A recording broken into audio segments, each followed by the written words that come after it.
इस तरह 41 टीमों का टोटल डिप्लॉयमेंट दोनों राज्य मिलाकर है, अगर रिजर्व को भी हम लोग मान लें। सभी के पास वायरलेस और सैटेलाइट कम्युनिकेशन है और क्विक डिप्लॉयमेंट एंटेना है। अगर पूरा कम्युनिकेशन ठप भी हो जाता है तब भी वो एनडीआरएफ हेडक्वार्टर के संपर्क में रहेंगे और वहां पर कम्युनिकेशन सेटअप कर सकते हैं लोकल एजेंसीज के लिए। जो एक्सपीरियंस साइक्लोन फोनी का हुआ उससे हम लोगों ने कुछ सीख ली है और पर्याप्त ट्री कटर्स, पोल कटर्स इत्यादि पोस्ट लैंडफॉल रेस्टोरेशन के लिए रखा गया है अगर उसकी ज़रूरत पड़े तो। और जो सबसे अहम बात है जो आपसे मैं शेयर करना चाहूँगा वो ये कि ऐसा पहली बार हुआ है कि एक तरह से दो डिजास्टर्स हम लोग एक साथ फेस कर रहे हैं। पहला डिजास्टर ऑनगोइंग है कोविड-19 जो सब आप समझ रहे हैं, और उस माहौल में, उस परिप्रेक्ष्य में ही एक दूसरा डिजास्टर हमारे सामने है जो साइक्लोन की शक्ल में है। सो अगर उसको शॉर्ट में कहा जाए, it is cyclone in the time of COVID. So ये डुअल चैलेंज हम लोग फेस कर रहे हैं और उसी के अनुरूप हम लोग कार्रवाई कर रहे हैं। ये एनडीआरएफ की जो टीमें डिप्लॉय हुई हैं उसका नक्शा है जो आपसे शेयर कर लिया जाएगा। ये दोनों राज्यों को मिलाकर नक्शा है जिसमें आप देख सकते हैं 34 टीमें डिप्लॉयड हो चुकी हैं, 41 टीमें डिप्लॉयड हो चुकी हैं, जिसमें से 34 डिप्लॉयड हैं और 7 रिजर्व में। वेस्ट बंगाल में 21 टीमें हैं अगर रिजर्व को माना जाए तो, लाल में रिजर्व है, और 19 टीमें जमीन पर ऑलरेडी डिप्लॉयड हैं, अपना काम कर रही हैं। ये लोकेशंस भी यहाँ हैं जो आपसे साझा किया जाएगा, तो आप इसको रख सकते हैं अपने रिकॉर्ड के लिए। 2 टीमें रिजर्व में हैं और 19 टीमें डिप्लॉयड हैं। 6 जिलों में ये डिप्लॉयमेंट हुआ है और 6 जिलों का जो की विवरणी है वो आपके सामने है। इसी तरह उड़ीसा में कुल 20 टीमें, जिसमें से 15 डिप्लॉयड हैं और 5 रिजर्व में हैं। हरे में आप देख सकते हैं जो डिप्लॉयमेंट है, और 5 रिजर्व। ये 6 जिले हैं उड़ीसा में, 7 जिले हैं जहां पर डिप्लॉयमेंट हुआ है। स्वाभाविक है कि जिस जिले में ज़्यादा इम्पैक्ट होने की संभावना बताई जा रही है वहां ज़्यादा है, तो इसलिए बालासोर में 4 टीमें हैं, केंद्रापड़ा में 3 टीमें हैं, भद्रक में भी 3 टीमें हैं। ये ज़्यादा अफेक्टेड होने की संभावना है, इसी के अनुसार वहां पर डिप्लॉयमेंट हुआ। सो 15 टीमें डिप्लॉयड और 5 टीमें रिजर्व। एक एडिशनल हम लोगों ने बैकअप रखा है, और ये जो 6 बटालियन जिनको चिन्हित किया गया है एनडीआरएफ के बटालियन हैं, 11, 9, 1, 10, 4 और 5। 11 बनारस में है, 9 पटना में है, 1 नंबर गुवाहाटी में है, 10 विजयवाड़ा में है, 4 अरकोनम चेन्नई के पास है और 5 पुणे में। इन सभी में एयरपोर्ट्स हैं या मिलिट्री के एयरपोर्ट्स हैं, और इनको इसलिए चुना गया कि यहाँ से एयरफोर्स हेवी एयरक्राफ्ट C-130 इत्यादि से शॉर्ट नोटिस पर ट्रूप्स को ला सकता है जहाँ पर ज़रूरत हो। तो मैं आपको बता दूं कि 4 टीमें, प्रत्येक बटालियन में 4 टीमें हॉट स्टैंड बाय में रखी गई हैं, जो कल मैंने बताया था, जो शॉर्ट नोटिस पर उनको एयरलिफ्ट किया जा सकता है और यहाँ लाया जा सकता है जहाँ पर साइक्लोन का इम्पैक्ट हो रहा है।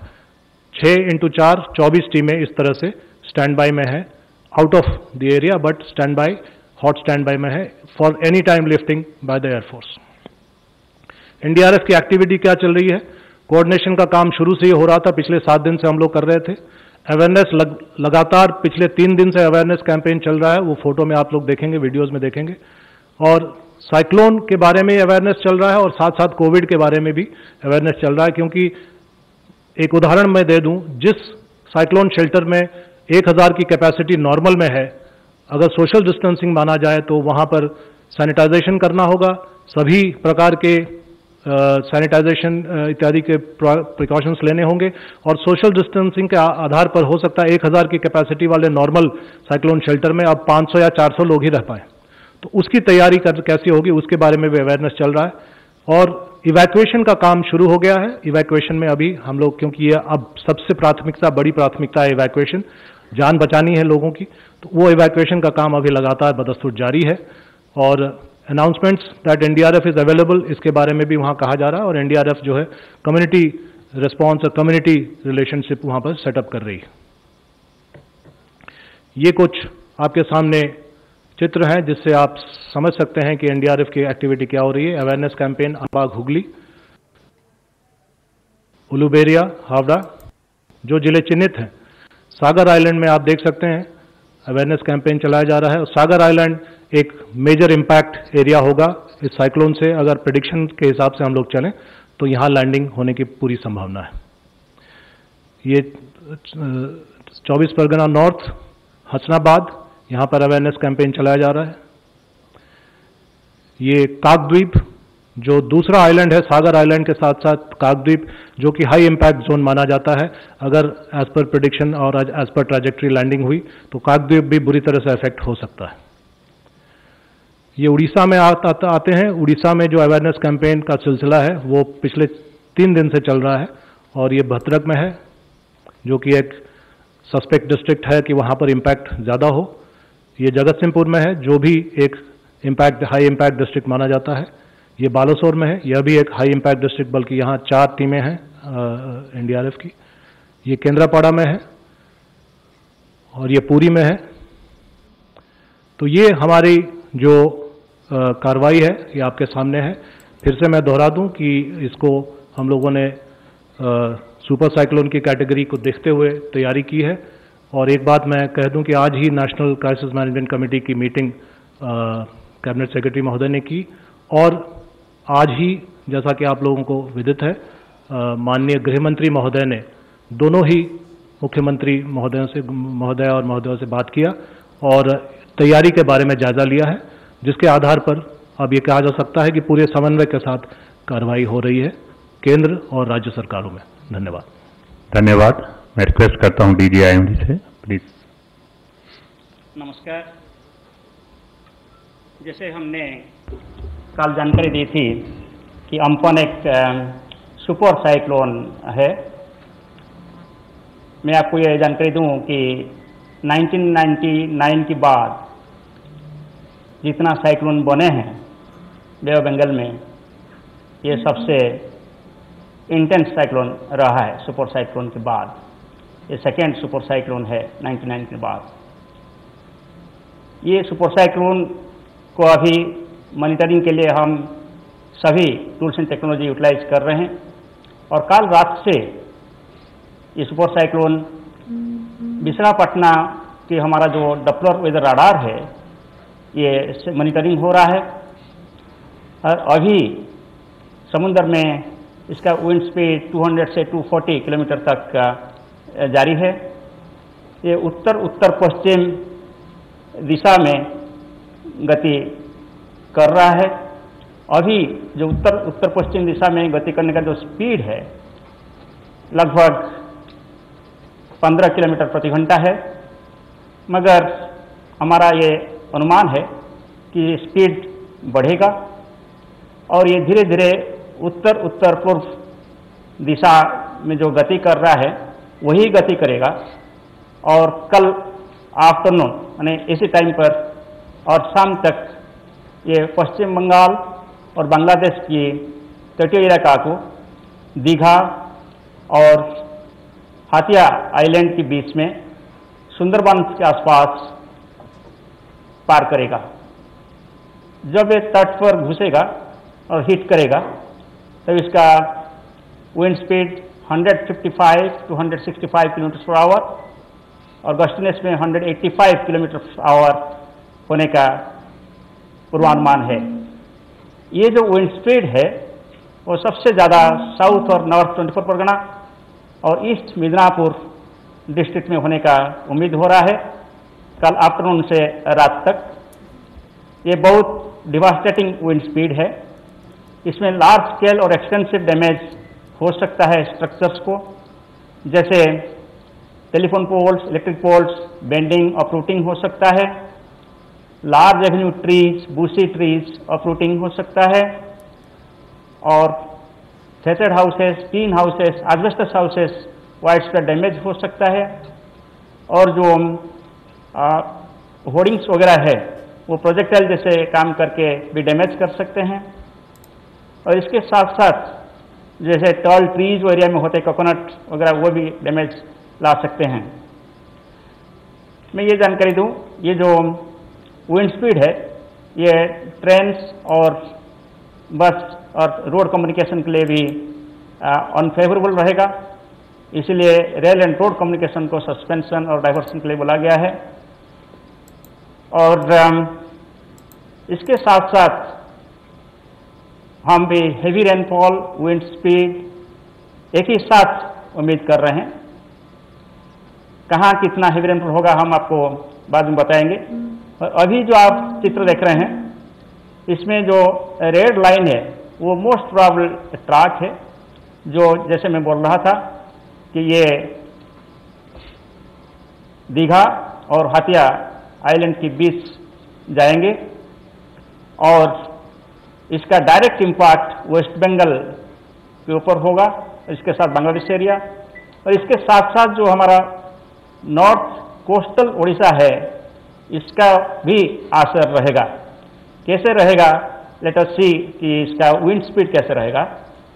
सो जैसे हम बताया कि सबसे ज़्यादा wind speed coastal Bangladesh, east Medinipur, south and north 24 प्रोग्राम में रहेगा 155 to 165 गोइंग टू 185 kmph। इसके साथ साथ जो कलकत्ता,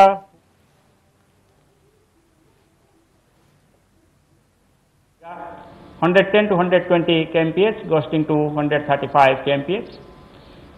इस विंड के साथ भी हम डैमेज एक्सपेक्ट कर रहे हैं। Uprooting of trees, bending and uprooting of telephone poles हो सकता है, और थेचर हाउसेस, स्लम एरियाज और कंक्रीट एंड टीन हाउसेस भी अफेक्टेड होगा।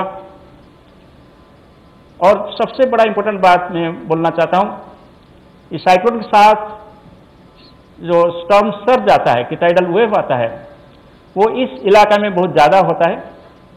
हमारा अभी जो अनुमान है कि साउथ और नॉर्थ 24 प्रोग्राम में स्टॉर्म सर्ज भी बहुत ज़्यादा रहेगा, वो भी देखेंगे कि कितना स्टॉर्म सर्ज होगा।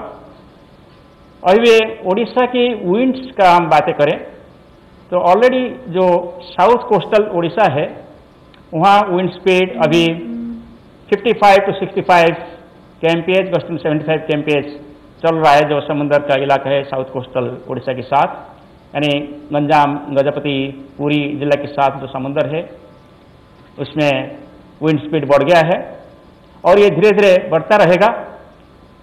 और ये विंड स्पीड कल सुबह साउथ कोस्टल उड़ीसा और जो नॉर्थ कोस्टल उड़ीसा का इलाका है 75 to 85 kmph होगा। और जब साइक्लोन कल दोपहर को सबसे नजदीक में आएगा नॉर्थ कोस्टल उड़ीसा के पास, तब wind speed 100 to 110 kmph going to 125 kmph होगा। और इसके साथ साथ जो थोड़ा इंटीरियर एरिया है, जैसे पुरी, खुर्दा, जो खुर्दा के अंदर भुवनेश्वर आता है, कटक, जासपुर, वहाँ भी wind speed 55 to 65 kmph going to 75 kmph होगा। सो इसमें ये विंड्स में जो नॉर्थ कोस्टल उड़ीसा का जो डिस्ट्रिक्ट है उसमें भी डैमेज हो सकता है। क्या डैमेज होगा हम बाद में आपको बताएंगे। सो ये जो इस फोरकास्ट में आपको बोल रहा हूँ, ये काल से हम यही फोरकास्ट दे रहे हैं, फोरकास्ट में कोई चेंज नहीं है। वेस्ट बंगाल का बात करें तो आज शाम से या रात को यहाँ विंड स्पीड 55 to 65 km/h और गोइंग टू 75 km/h हो सकता है, जो सी एरिया है वेस्ट बंगाल के आसपास। और ये विंड स्पीड धीरे धीरे बढ़ेगा और कल सुबह 75 to 85 km/h गोइंग से 95 km/h हो सकता है। और जब साइक्लोन तट को पार करेगा आफ्टरनून से रात तक, तब 155 to 165 kmph सबसे ज़्यादा, और एक गस्टिंग में 185 kmph हो सकता है। और जो पॉसिबल डिस्ट्रिक्ट्स है south and north 24 Pargana and east Midnapore districts, और कलकत्ता, हुगली, हावड़ा और वेस्ट मिदनापुर डिस्ट्रिक्ट्स में 110 to 120 kmph going to 135 kmph होगा। Next please. सो ये है हमारा जो तेज बारिश की अनुमान। ये जो आप एक मूवी देख रहे हैं ये एक डायरेक्ट मॉडल आउटपुट है। सो इसके हिसाब से हम नॉर्थ कोस्टल उड़ीसा के लिए heavy to very heavy rainfall warning दिए हैं। हैवी बोलते हैं जब रेनफॉल अमाउंट 7 to 12 सेंटीमीटर होता है, और वेरी हेवी बोलते हैं जब ये 12 to 20 सेंटीमीटर होता है। आप वेस्ट बंगाल का देखें, जो रेड कलर जो है वो मोर देन 20 सेंटीमीटर है। सो हम extremely heavy rainfall more than 20 centimetre हम एक्सपेक्ट कर रहे हैं गंजेटिक वेस्ट बंगाल एरिया में, specially south 24 Pargana, north 24 Pargana, west and east Medinipur, Hooghly, Howrah, Calcutta और मुर्शिदाबाद डिस्ट्रिक्ट्स। इसके साथ साथ आप देखेंगे जैसे ये साइक्लोन ऊपर जाएगा उत्तर उत्तर पूर्व दिशा में, 20 तारीख से 21 तारीख तक भी वेस्ट असम, सब हिमालयन वेस्ट बंगाल और सिक्किम में भी हैवी रेन हो सकता है। मगर जो डिजास्टर्स रेनफॉल जो हम एक्सपेक्ट कर रहे हैं वो गैंजेटिक वेस्ट बंगाल में जो डिस्ट्रिक्ट्स हमने नाम लिया वही डिस्ट्रिक्ट्स में हम उम्मीद कर रहे हैं। और ये रेनफॉल शुरू हो जाएगा आज रात से, मगर ज़्यादा से ज़्यादा रेनफॉल कल ही होगा, 20th को होगा। Next please. सो इसलिए अकॉर्डिंगली हम हैवी रेनफॉल वार्निंग दिए हैं। 19 मई के लिए उड़ीसा में हम heavy to very heavy rainfall दिए हैं, स्पेशली जगतसिंहपुर, केंद्रापड़ा, जाजपुर, बालासोर, भद्रक, मयूरभंज डिस्ट्रिक्ट्स, और आइसोलेटेड हैवी रेनफॉल दिए हैं खोर्धा और पुरी डिस्ट्रिक्ट्स। 20th मई के लिए हम नॉर्थ उड़ीसा के जो डिस्ट्रिक्ट्स है भद्रक, बालासोर, मयूरभंज, जाजपुर, केंद्रापड़ा एंड केवंझर डिस्ट्रिक्ट्स के लिए heavy to very heavy rainfall रखे हैं। Next please. So west Bengal की बात करें जहां सबसे ज़्यादा रेनफॉल होने का हम उम्मीद कर रहे हैं, वहां 19th को रेनफॉल शुरू होगा। मैनी प्लेसेस में लाइट टू मॉडरेट रेनफॉल रहेगा और आइसोलेटेड हैवी रेनफॉल हो सकता है कोस्टल एरिया में, specially east Medinipur, south and north 24 Pargana. और 20th इज चैलेंजिंग डे है, उसमें बारिश के साथ तेज हवा रहेगा और स्टॉर्म सर्ज रहेगा। हम एक्सट्रीमली हैवी रेनफॉल 20th मई को एक्सपेक्ट कर रहे हैं और डिस्ट्रिक्ट्स है east west Medinipur, south north 24 Pargana, Howrah, Hooghly, Calcutta and adjoining districts. 21 मई को इंटीरियर डिस्ट्रिक्ट जो है गैंजेटिक वेस्ट बंगाल का और इसके साथ साथ सब हिमालयन वेस्ट बंगाल में भी बारिश होगा। और इसके साथ साथ आसाम एंड मेघालय में भी बारिश होगा 21 तारीख को, heavy to very heavy rainfall at some places. ये जो है ये स्टॉर्म सर्ज यानी टाइडल वेव का मॉडल प्रोडक्ट्स है। हम जैसे कल बोले थे आज भी बोल रहे हैं कि 4 से 5 metre above astronomical tidal wave north and south 24 Pargana का जो लो लाइंग एरिया है इसको इनंडेट कर सकता है। ये स्टॉर्म सर्ज आफ्टरनून में शुरू होगा और लैंडफॉल जब तक जारी रहेगा तब तक ये स्टॉर्म सर्ज भी जारी रहेगा, यानी आफ्टरनून से नाइट तक स्टॉर्म सर्ज होगा। धीरे धीरे स्टॉर्म सर्ज बढ़ेगा, लैंडफॉल टाइम पर मैक्सिमम स्टॉर्म सर्ज होगा। जैसे स्टॉर्म सर्ज ये चित्र से देखेंगे, जो ट्रैक है, ट्रैक के राइट साइड में ज़्यादा आपको रेडिश कलर दिखा रहा है जो कि डेंजरस एरिया है। सो जहां ट्रक जाते हैं इसका राइट साइड में ज़्यादा स्टॉर्म सर्ज होता है, इसलिए साउथ एंड नॉर्थ 24 परगना में ज़्यादा स्टॉर्म सर्ज होने का हम उम्मीद कर रहे हैं। और मेदिनीपुर में हम 3 to 4 मीटर स्टॉर्म सर्ज होने का उम्मीद रखे हैं। सो जैसे हमने अभी हैवी रेनफॉल, विंड और स्टॉर्म सर्ज की बात की, ऐसे आपको अभी पता चल रहा होगा कि ये एक मल्टी हजार्ड सिनेरियो है, डिजास्टर सिनेरियो है।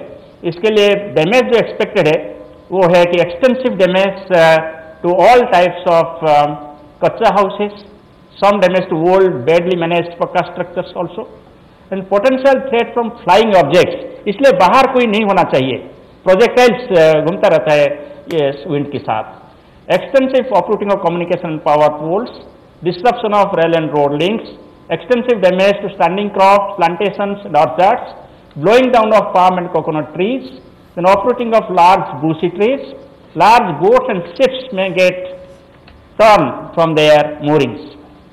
So इसलिए एक्शन है कि total suspension of fishing operation, वो बोट हो, स्मॉल या लार्ज या शिप्स हो, कुछ भी वो एरिया में नहीं जाना चाहिए नॉर्थ बंगाल को।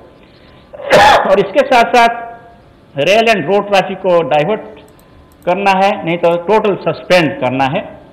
एफेक्टेड एरिया में लोग सेफ प्लेसेस में इंडोर में रहना चाहिए, बाहर नहीं जाना चाहिए। और लो लाइंग एरिया में लोगों को इवैक्यूएट करना है, ऑलरेडी गवर्नमेंट इवैक्यूएट कर रहे हैं। कहीं भी वो एरिया जो है वो एक डेल्टाइक एरिया है, गंगा ब्रह्मपुत्र डेल्टा है वो, वहाँ बहुत सारे रिवर है, रिवराइन एरिया है, इसलिए बहुत सारे लोग रिवर में ट्रैवल करते हैं और बहुत सारे इकोनॉमिक एक्टिविटी जारी होता है। इसलिए हम ये एडवाइस दिए हैं कि कोई भी बोट, स्मॉल शिप्स वगैरह ऑपरेशन नहीं होना चाहिए। अभी हम उड़ीसा की बात करें, जो डिस्ट्रिक्ट्स के लिए हम बोल रहे हैं, जैसे नॉर्थ कोस्टल डिस्ट्रिक्ट्स जगत सिंहपुर, केंद्रापड़ा, भद्रक, जाजपुर, बालासोर, इसमें भी जो विंड स्पीड हम एक्सपेक्ट कर रहे हैं 100 to 110 गस्टिंग टू 125 kmph, इसमें भी डैमेज, एक्सटेंसिव डैमेज हो सकता है कच्चा हाउसेस